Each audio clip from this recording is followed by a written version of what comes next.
Hi friends, உங்கள் சுஜாதா மனோகரன் பேசுகிறேன். இப்போ நீங்கள் பார்க்குறது ஆந்திரா ஸ்பெஷல் ஆவிரி குடும்பங்க. இது மாதிரி சூப்பராக இருக்கும். இது வந்து ரொம்ப ஈஸியாக செஞ்சுக்கலாம், ரொம்ப ஹெல்த்தியாகவும் இருக்கும். இன்க்ரீடியன்ஸும் ரொம்ப கம்மி. இதுக்கு வந்து 2 சைட் டிஷ் காமிச்சிருக்கேன். ஆனால் இது ரெண்டுமே என்னுடைய லிங்க்ல இருக்கிறது தான். பிளேலிஸ்ட் போய் தொகையல் சட்னி வெரைட்டிஸ்னு பார்த்தீங்கன்னா இதெல்லாம் பார்க்கலாம். நீங்கள் ரொம்ப ஹெல்த்தியான இந்த டிஃபன் ரொம்ப ஈஸியாகவும் செஞ்சுக்கலாம், பட்ஜெட் ஃப்ரெண்ட்லியாகவும் இருக்கும். கண்டிப்பாக உங்களுக்கு இது சாப்பிட ஆரம்பிச்ச அப்புறம் இடுப்பு வலியெல்லாம் காணா போயிடும். பார்க்கலாங்களா? வாங்க ஃப்ரெண்ட்ஸ், வீடியோ பார்க்கலாம். ஹாய் ஃப்ரெண்ட்ஸ், இன்னைக்கு நம்ம பார்க்க போறது ஆவிரி குடும்பம் அப்படின்னு சொல்லிட்டு சொல்லுவாங்கங்க. இது வந்து ஆந்திரா ஸ்பெஷல். இதுல வந்து நம்ம உளுந்து மட்டும் தான் யூஸ் பண்ண போறோம். ரொம்ப டேஸ்டியா இருக்கும், ஹெல்த்தியாகவும் இருக்கும். இந்த back pain, spinal cord problems அதெல்லாம் நல்லா சால்வ் ஆகும். ஸ்பைனல் கார்டு ஸ்ட்ராங்கா இருந்ததுன்னா நமக்கு பாடியே ரொம்ப நல்லா ஹெல்த்தியா இருக்கும். அதுக்கு வந்து நான் இப்போ கருப்பு உளுந்து தான் இதுக்கு மோஸ்ட்லி எடுப்பாங்க. இதுக்கு வந்து பாருங்க, ஒரு 200 மில்லி அளவுக்கு நான் எடுத்திருக்கேன். இது 2-3 மணி நேரம் ஊறி இருக்கு. 2 மணி நேரம் ஊறினா கூட போதுங்க. இப்போ நம்ம இதை கழுவிட்டு இந்த கொஞ்சம் புட்டோட, அதாவது ரொம்ப பொட்டு எடுக்க கூடாது, ஒரு பாதி அளவுக்கு நாம பொட்டு கழுவி எடுத்துட்டு நம்ம இதை கிரைண்டர்ல போடலாம்.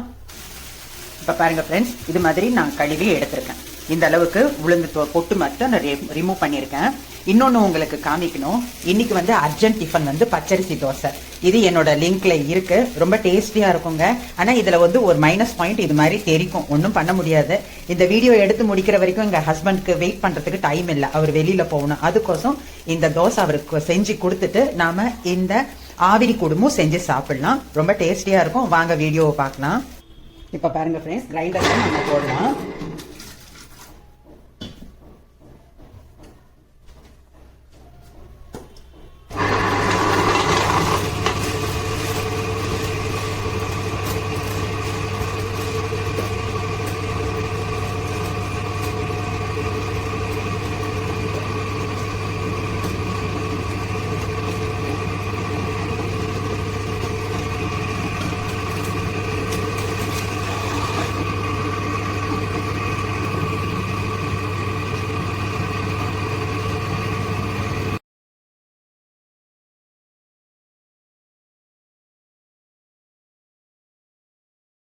ஃப்ரெண்ட்ஸ், இது வந்து ஆந்திரா ஸ்டைல்ல அவங்க எப்படி செய்யறாங்களோ அதே மாதிரி உங்களுக்கு செஞ்சு காமிக்கிறேன்.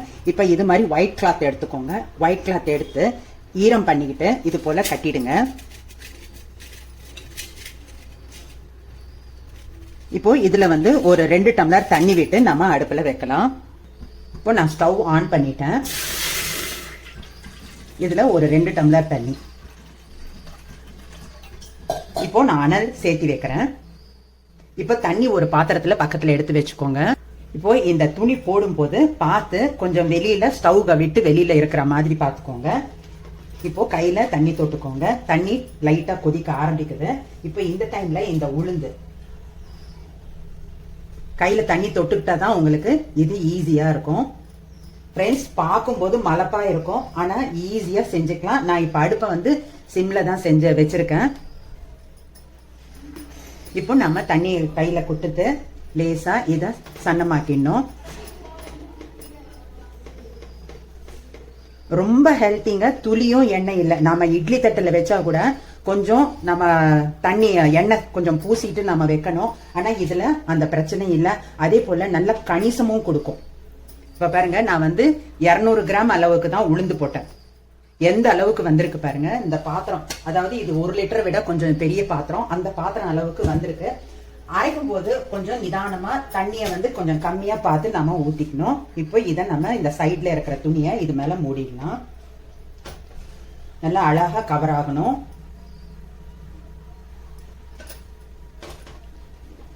இப்போ இந்த மூடியை இப்படி மூடி வச்சிடலாம். இது ஒரு 10 நிமிஷம் வேகட்டும். இப்ப பாருங்க, அனல் வந்து மீடியமா தான் எரிஞ்சிட்டு இருக்கு. ரொம்ப அதிகம் இல்ல, மீடியமா தான் வச்சிருக்கேன். அதாவது தண்ணி கொதிக்கிற அளவுக்கு இருந்தா போதும். இப்ப இதுக்கு சைட் டிஷ் நம்ம ரெடி பண்ணிக்கலாம். இப்ப வந்து இது சொரக்காய் சட்னி. இதுக்கு முந்தி நான் வீடியோ போட்டிருக்கேன். நீங்க வந்து பிளேலிஸ்ட்ல போய் சட்னி துவையல் வகைகள் அப்படின்னு சொல்லிட்டு நீங்க பாத்தீங்க அப்படின்னா இது வரும். இது நான் முந்தைய வதக்கி வச்சுட்டேன். இப்ப இதுக்கு வந்து இன்னொரு சட்னியும் ரெடி பண்றேன். இது வந்து ஆந்திரா ஸ்டைல் சட்னி. அவங்க வந்து இதுதான் இதுக்கு ப்ரிப்பேர் பண்ணுவாங்க. இப்ப பாருங்க, பூண்டு இதை ஒன்றும் பாதியமா இடிச்சுக்கணும். ஃபர்ஸ்ட் இதோட சால்ட் சேர்த்துக்கணும். இதுவும் நான் உங்களுக்கு வீடியோ போட்டிருக்கேன். எந்த அளவுக்கு உப்பு வேணுமோ அந்த அளவுக்கு நாம உப்பு போட்டுக்கணும். இதுல 3/4 பங்கு உப்பு அப்படின்னா மிளகாத்தூள் வந்து ஒரு 2 மடங்கு அளவுக்கு வரணும். இதை நம்ம ஒன்றும் பாதியமா இடிச்சுக்கலாம். இப்போ பாருங்க ஃப்ரெண்ட்ஸ், இதுலயே மிளகாத்தூள் போட்டு இது வந்து மிக்சியில போட்டோம் அப்படின்னா ஒத்து வராது. இது மாதிரி உரல்ல தான் இடிக்கணும் ஒன்றும் பாதியமா. அப்படி இல்லை அப்படின்னா நம்ம சப்பாத்தி பலகை இல்லை சாப்பிங் போர்டு இருக்கு இல்லையா, அதுல வந்து பூண்டை வந்து ஒரு கல் வச்சு இல்லை ஏதாவது ஒன்று வச்சு நம்ம ஸ்மாஷ் பண்ணிட்டு அதுக்கப்புறம் அதை வந்து ஒரு கப்ல டிரான்ஸ்ஃபர் பண்ணி இது மாதிரி செஞ்சுக்கலாம். இப்போ அவங்க வந்து இதுக்கு வந்து ஜீரகம் மட்டும் போடுவாங்க. ஜீரகம் மட்டும் போட்டுட்டு இதை வந்து அப்படியே தூவி சாப்பிடுவாங்க. இப்போ நான் என்ன பண்ணுவேன் அப்படின்னா, இதுக்கு வந்து வீடியோஸ்ல நிறைய காமிச்சிருக்கேன். இது இந்த சைட் டிஷ், இந்த பூண்டு ஈரம் மொத்தம் ட்ரை ஆகிற அளவுக்கு நமக்கு மிளகாத்தூள் எவ்வளவு வேணுமோ அவ்வளவு போட்டுக்கலாம். உப்பும் காரம் நம்ம டேஸ்ட் தான். பாருங்க, இது வந்து நான் என்ன பண்ணுவேன் அப்படின்னா, இந்த உரல்லையே நல்லெண்ணெய் விட்டு இதை நல்லா மிக்ஸ் பண்ணி ஒரு கண்டெய்னர்ல எடுத்து வச்சிடுவேன். ஃப்ரிட்ஜில் எல்லாம் வைக்க வேண்டாம். 1 மாசம் இல்லை 2 மாசம் ஆனாலும் அந்த பாக்ஸ் காலியையே எடுத்து நம்ம சிங்க்ல போடுற வரைக்கும் அது கெட்டு போகாது, நல்லா இருக்கும். இது வந்து டிஃபன் வெரைட்டிஸ்க்கு, தயிர் சாதத்துக்கு ரொம்ப ரொம்ப ஆப்டா இருக்குங்க. ட்ரை பண்ணி பாருங்க. இன்னைக்கு இதுதான் உங்களுக்கு இந்த இதுக்கு வந்து சைட் டிஷ் அவங்க செய்யறது. இதுல வந்து ஜீரகம் போடுவாங்க. இப்ப நாம இதை அரைச்சிக்கலாம். அது வேகறதுக்குள்ள நம்ம இத்தனை வேலையும் செஞ்சுக்கலாம். இப்ப பாருங்க 10 மினிட்ஸ் ஆயிடுச்சு. நம்ம திறந்து பார்க்கலாம்.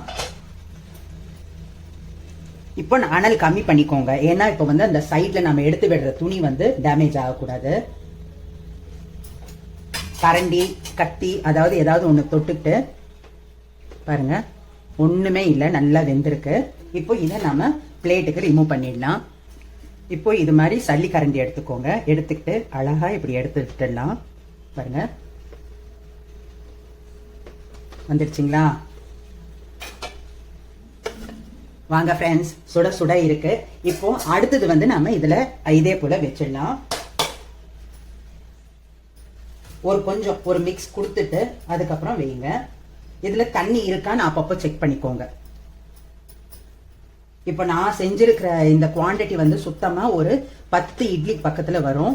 இப்ப வந்து ஒருத்தர் வந்து சாப்பிடறதுக்கு 1 இல்ல 1.5 இல்ல 2 கூட தாராளமா சாப்பிடலாம். ஒரு ஃபேமிலி 3 பேர் 4 பேர் இருக்கிற ஃபேமிலிக்கு இது தாராளமா பத்தும். அதாவது ரொம்ப பட்ஜெட் ஃப்ரெண்ட்லியா ஒரு நல்ல ஹெல்த்தியான டிஃபனா இருக்கும். இப்போ அதே போல இதை மூடிடுங்க. தண்ணி இருக்கான்னு அப்பப்போ செக் பண்ணிக்கோங்க.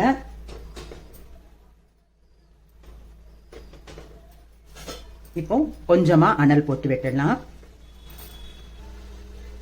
ஹாய் ஃப்ரெண்ட்ஸ், இப்ப பாருங்க ரெடி ஆயிடுச்சு டிஃபனு.